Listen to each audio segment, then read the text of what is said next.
ओम नमः शिवाय सीरियल को फुल HD क्वालिटी में पूरा देखने के लिए हमारे चैनल को सब्सक्राइब करें और बेल आइकन को दबाएं ताकि आपको हमारे नए नए एपिसोड्स देखने को मिलते रहें। मैं ओंकार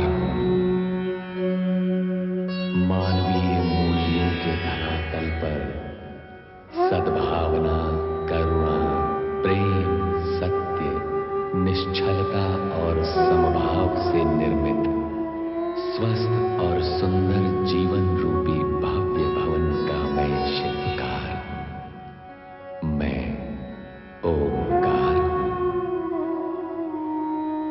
हिम शिखर पर भगवान शिव के सम्मुख पार्वती अपनी सखियों जया विजया के साथ आकर उनकी आराधना करती है। यद्यपि नंदी उनका स्वागत करता है, किंतु भीतर से वो भगवान शिव के कारण भयभीत भी है। उधर देवगण ब्रह्मा को खोजकर उनके समक्ष उपस्थित होते हैं और तारकासुर के अत्याचारों से मुक्ति का उपाय पूछते हैं। सरस्वती उन्हें ब्रह्मदेव के रचनात्मक कार्य में बार बार बाधा डालने से टोकती है, पर नारद वहां आकर देवगण के पक्ष में ब्रह्मा जी से सहयोग की अपेक्षा करते हैं। ब्रह्मा जी का ध्यान भंग होने पर वे भोलेनाथ शिव की शरण में जाने का आदेश देते हैं। इसके लिए वे काशी विश्वनाथ की महिमा का गुणगान करते हुए उसे शिव की श्रेष्ठ भूमि और परम पूज्य ज्योतिर्लिंग बताते हैं और उसी की आराधना करने के लिए कहते हुए अर्धनारीश्वर से उत्पन्न नर नारी की कथा का वर्णन भी करते हैं। ब्रह्मा जी की कथा पूर्ण होने पर सभी देवगण शिव की आराधना का निश्चय करते हैं। उधर पार्वती जब सखियों के साथ शिव आराधना के लिए प्रस्तुत होती है, तो मैनाक क्रोधित होकर शिव का विरोध करता है, किंतु हिमालय राज युवराज मैनाक को समझाते हैं और पार्वती को शिव आराधना की आज्ञा देते हैं।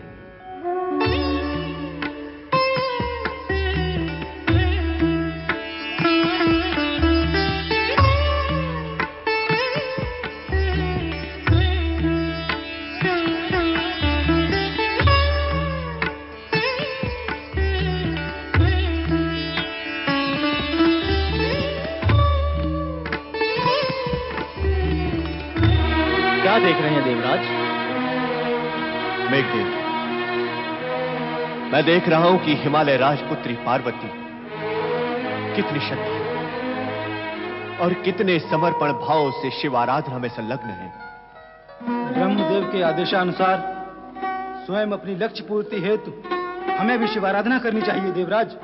हाँ, अवश्य करनी चाहिए। जय हो देवराज इंद्र की जय हो। कामदेव, कामदेव, तुम यहां? यह सुनकर मैं तो चौंक ही पड़ा था कि पराजित इंद्र की जय बोलने वाला कौन आ गया। क्षमा करें देवराज, परंतु जय विजय की स्थिति सदा एक सी तो रहती नहीं। कभी ये इस पर तो कभी वो उस पर। विधाता ही जानता है कामदेव कि ये जय और पराजय का क्रम कब समाप्त होगा। आप मुझे आज्ञा करें देवराज, मैं आपकी क्या सेवा कर सकता हूं? मेरी सेवा करने के लिए तुम्हारा ये पूछा गया प्रश्न ही मेरे लिए बहुत बड़ी सेवा है कामदेव। नहीं देवराज, मैं शब्द सेवक नहीं हूं, कार्य सेवा का इच्छुक हूं।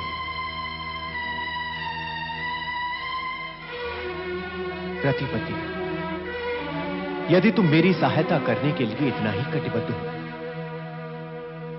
तो मेरे लिए कार्य करो। आज्ञा करें देवराज। वहां देख रहे हो नीचे उस हिमगिरी के शिखर पर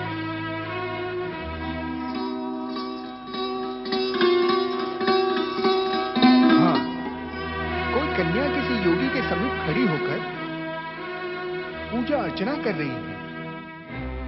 कामदेव, वो कन्या हिमालय राज की पुत्री पार्वती है और वो योगी कोई और नहीं, स्वयं कैलाशपति देवादिदेव शिव शंकर है।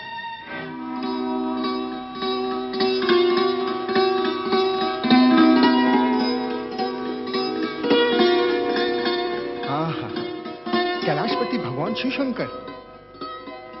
ओम नमः शिवाय। शिव पर बड़ी आस्था है तुम्हारी। जिनकी शिव पर आस्था नहीं है, उन पर मेरी आस्था नहीं है देवराज। तो उनके हित में जिनकी शिव पर आस्था है, ये कार्य करो। पार्वती की निष्ठापूर्वक पूजा का ध्यान में लीन शिव शंकर कोई उत्तर नहीं दे रहे। यदि शिव केवल एक बार पार्वती की ओर अनुराग भाव से देख ले, तो पार्वती की आराधना और विधाता का उद्देश्य पूर्ण हो जाएगा। विधाता का उद्देश्य? हाँ कामदेव, शिव के प्रसन्न होने पर ही उनका विवाह पार्वती से संभव होगा।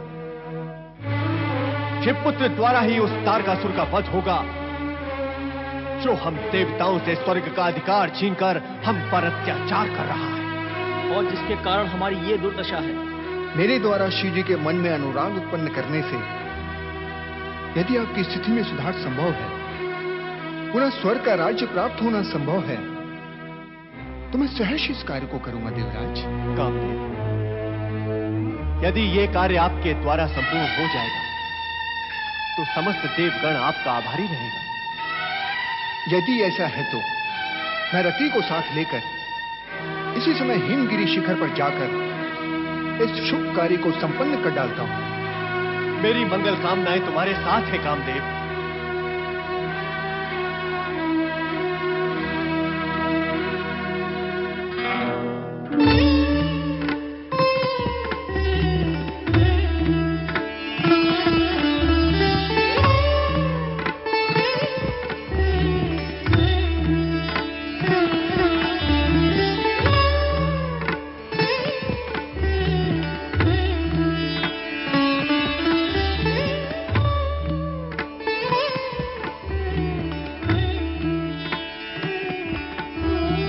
देवाधिदेव भोलेनाथ शिव शंकर, मेरी पुकार सुनो प्रभु। आपका ध्यान और आपकी समाधि का निमित्त लोक कल्याण है, और आराधना द्वारा आपको प्राप्त कर आपकी संगनी बनने का निमित्त भी लोक हित ही है। चारों ओर व्याप्त अशांति और अत्याचार की समाप्ति के लिए अपने लौकिक रूप को मुखर करें भगवान, मुखर करें।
ये बड़वानल अग्नि तो जगत का सर्वनाश कर देगी। शिव जी का क्रोध अग्नि के रूप में कामदेव को भस्म करने के पश्चात भी विद्यमान है। कुछ उपाय करना होगा। ओम नमः शिवाय।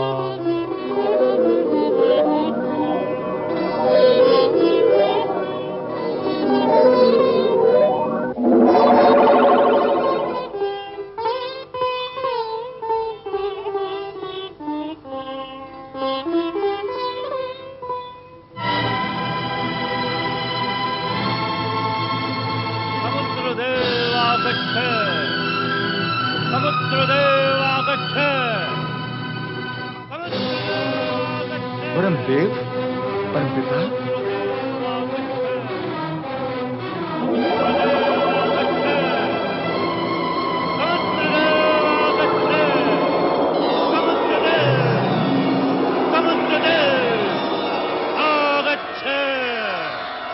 परमपिता परमदेव, समुद्र का नमन स्वीकार करें और आज्ञा करें मैं किस प्रकार से आपकी सेवा कर सकता हूं। समुद्र देव, इस अश्व को देख रहे हो? इसके शरीर से अग्नि प्रकट हो रही है। देख रहा हूं परमपिता, पर ये अश्व और ये अग्नि यहां आपके साथ कैसे आई? समुद्र देव, ये भगवान शिव की क्रोधाग्नि है जो कामदेव को भस्म करने के पश्चात भी विद्यमान है। यदि इस अग्नि का शमन नहीं किया गया तो तीनों लोक तक इस अग्नि की तपन जा पहुंचेगी। अतः लोक कल्याण के लिए और भगवान शिव की प्रेरणा से मैं उनके क्रोध को इस अश्व के रूप में यहाँ लाया हूं। तो मेरे लिए क्या आ गया है परमपिता? समुद्र देव, तुम्हारे भीतर अनंत जल राशि है। इस बड़वानल अग्नि को शांत करने अथवा सहने की क्षमता तुम में है। यह अग्नि तुम्हारा जल पान करके तुष्ट होती रहेगी, किंतु तुम्हारी अनंत जल राशि अनंत होने के कारण कभी समाप्त नहीं होगी। इस प्रकार इस अग्नि से जगत की रक्षा हो जाएगी। भगवान शिव की इच्छा और आपके आदेश की पूर्ति करना मेरा परम सौभाग्य होगा परमपिता।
शांत हो जाओ, विलाप न करो।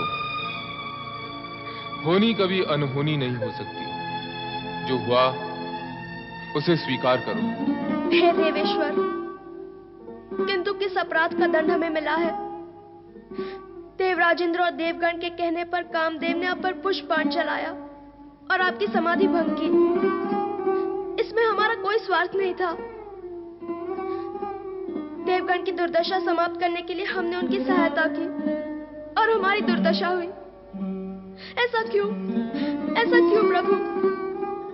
हे भोलेनाथ, मुझ पर दया करो।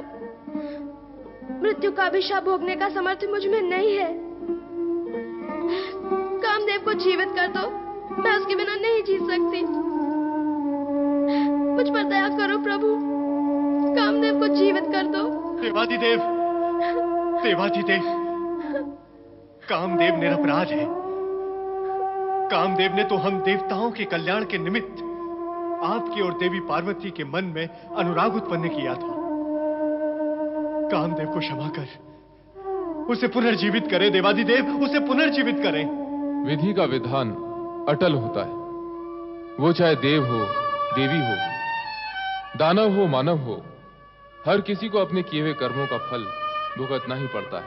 हे भोलेश्वर, कामदेव को क्षमा कीजिए। उसने जो कुछ किया वो स्वार्थ की नहीं, परमार्थ की भावना से किया है, इसलिए उसका अपराध क्षम्य है। हे भोलेश्वर, कामदेव को पुनर्जीवित कीजिए।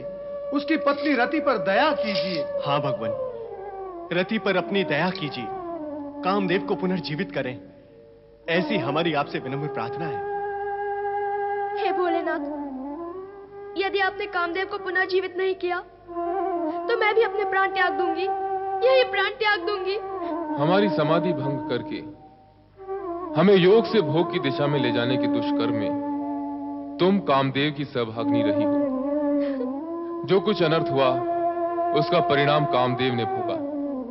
कुछ अंश तुम्हें भी भोगना होगा। हे भोलेश्वर, मैं आपसे दया की भिक्षा मांग रही हूँ और आप दंड की व्यवस्था कर रहे हैं। दंड की व्यवस्था तो हो चुकी है रति, अब तो प्रायश्चित करने की व्यवस्था शेष है। करूंगी भोलेनाथ, मैं प्रायश्चित करूंगी। तो सुनो रति, तुम्हारा पति कामदेव हमारे तीसरे नेत्र की ज्वाला से भस्मीभूत होकर भी मृत्यु को प्राप्त नहीं हुआ है। वो हमारी कृपा से पुनर्जीवित हो चुका है।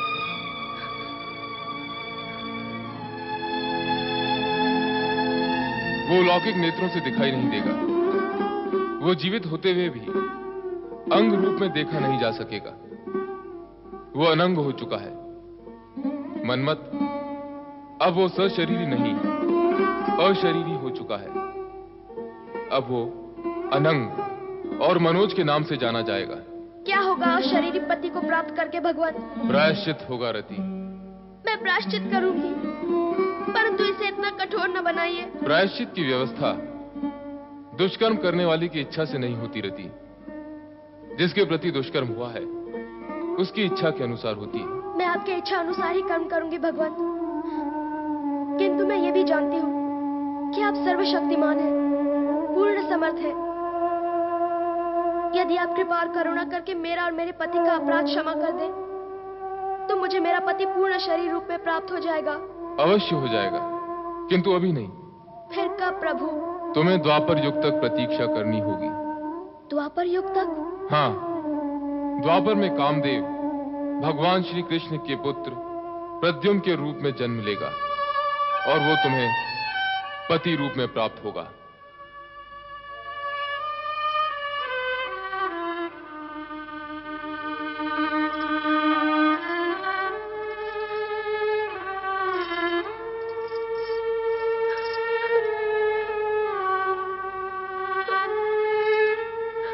धीरज धरो रति। भगवान शिव ने जो कुछ तुम्हें कहा है सत्य अवश्य होगा। द्वापर में तुम्हें कामदेव पुनः प्राप्त होंगे। नारायण नारायण।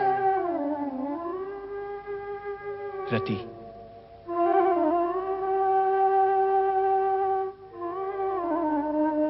रति, सत्य तो यह है कि मैं तुम्हारा अपराधी हूं। कामदेव मेरी सहायता के लिए ही प्रयत्नशील थे और उनकी ये गति हुई। देवराज, आपकी दुर्गति देखकर स्वामी स्वयं आपकी सहायता के लिए आए थे। इसमें आपका क्या दोष? कौन जानता था कि यह परिणाम होगा? विधि के लेख को जान भी कौन सकता है?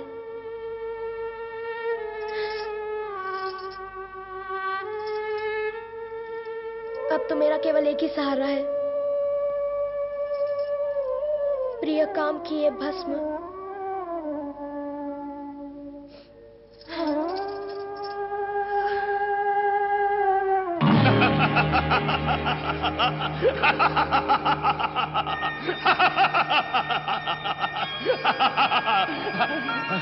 भस्म हो गया।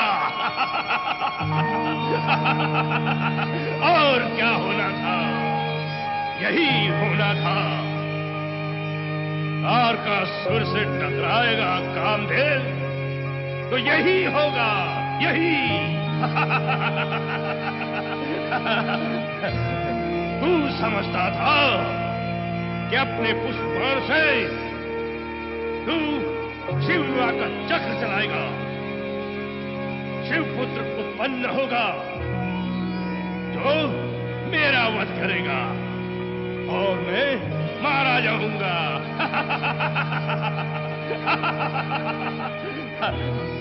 सारा जगत जानता है कि कौन मारा गया। अब शिवपुत्र उत्पन्न होने का प्रश्न ही नहीं उठता और ब्रह्मा के वरदान अनुसार अब मैं अमर हूं, मुझे कोई नहीं मार सकता, कोई नहीं। सेनापति, क्या कोई मुझे मार सकता है? नहीं महाबली, जिसको मरना होगा वही आपको मारने की बात सोचेगा। तो हो जाए इस प्रसन्नता के अवसर पर कुछ आनंद, कुछ रंग, कुछ तरंग। आज्ञा करें महाबली। तो जाओ, ले आओ इंद्र की बंदी अप्सराओं को जो कामदेव के मरण पर आंसू बहा रही है। कहो उन्हें कि हमारे सामने नृत्य करें। जाओ। जो आज्ञा महाबली। मदिरा।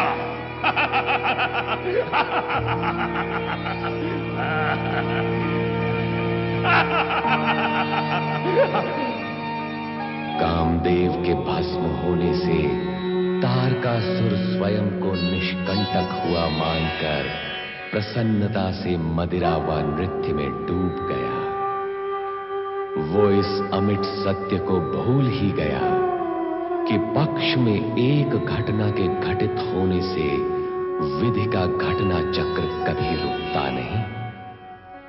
कामदेव के भस्मीभूत होने से पार्वती की साधना और उसके दृढ़ निश्चय में तनिक भी अंतर नहीं पड़ा।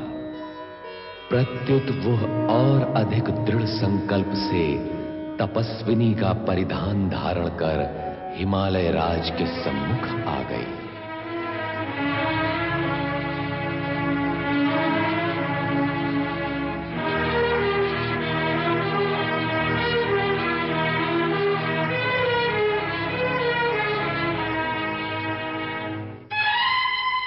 पुत्री पार्वती और तपस्विनी के वेश में? हाँ पिताश्री, आपकी ये पुत्री तपस्या करना चाहती है। पुत्री, मुझसे ना तो तुम्हारा ये वेश देखा जा रहा है और ना तुम्हारी इच्छा सुनी जा रही है। यदि पिता होकर आप मेरे मन की बात नहीं सुनेंगे तो फिर कौन सुनेगा? मुझे तपस्या की आज्ञा दें पिताश्री। कामदेव के भस्म होने के पश्चात अब शिव आराधना का क्या अर्थ है पुत्री? सब व्यर्थ होगा। मेरी बात मानो, मैं तुम्हारे लिए किसी योग्य वर को खोजकर तुम्हारा उससे विवाह कर दूंगा। नहीं पिताश्री, नहीं।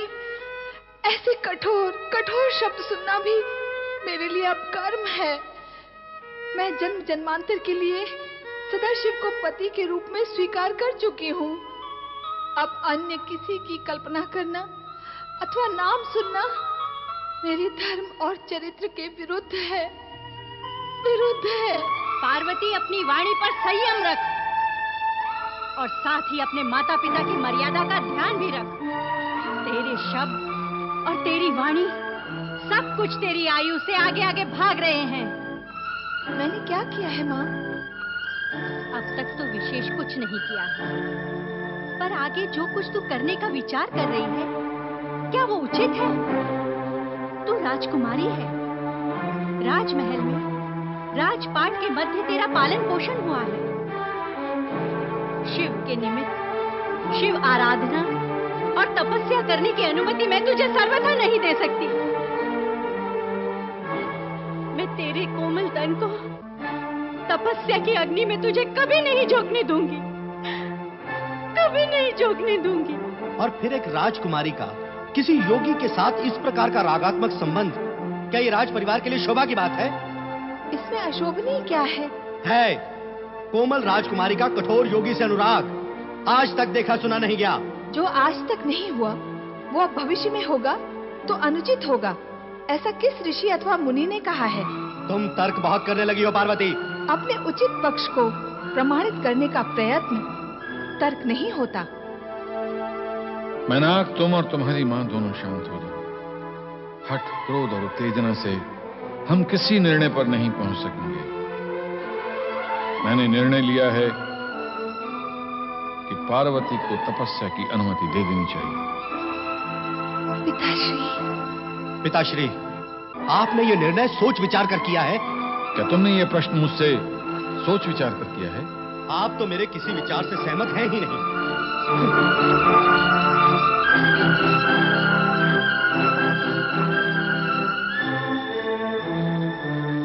अब मुझे आज्ञा दें पिताश्री। नहीं पुत्री, मैं तुम्हें अकेले जाने की आज्ञा नहीं दूंगा। जया और विजया भी तुम्हारे साथ जाएंगे।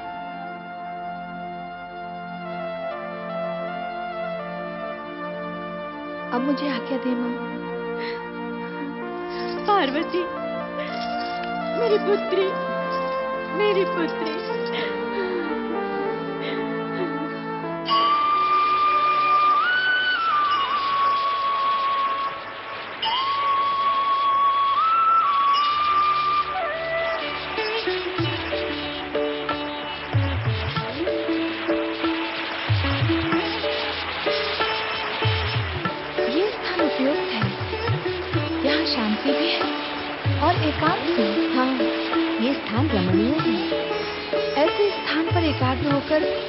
तब कर सकते हैं।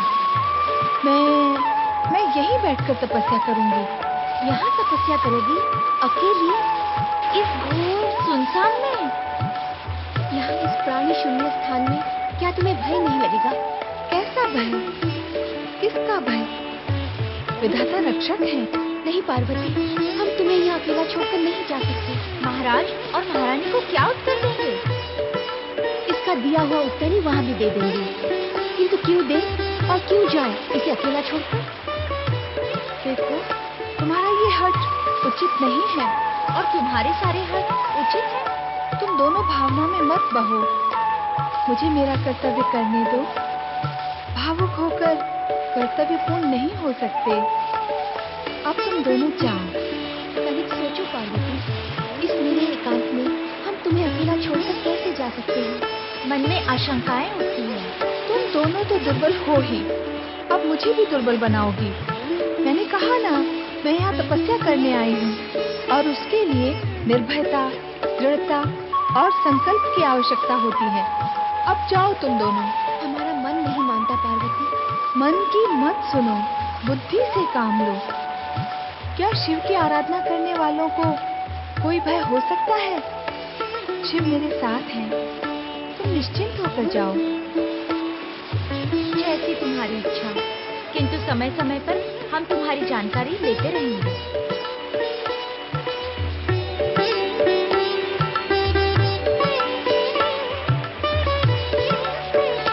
ओम नमः शिवाय।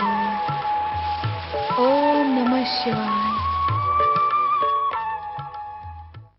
ओम नमः शिवाय।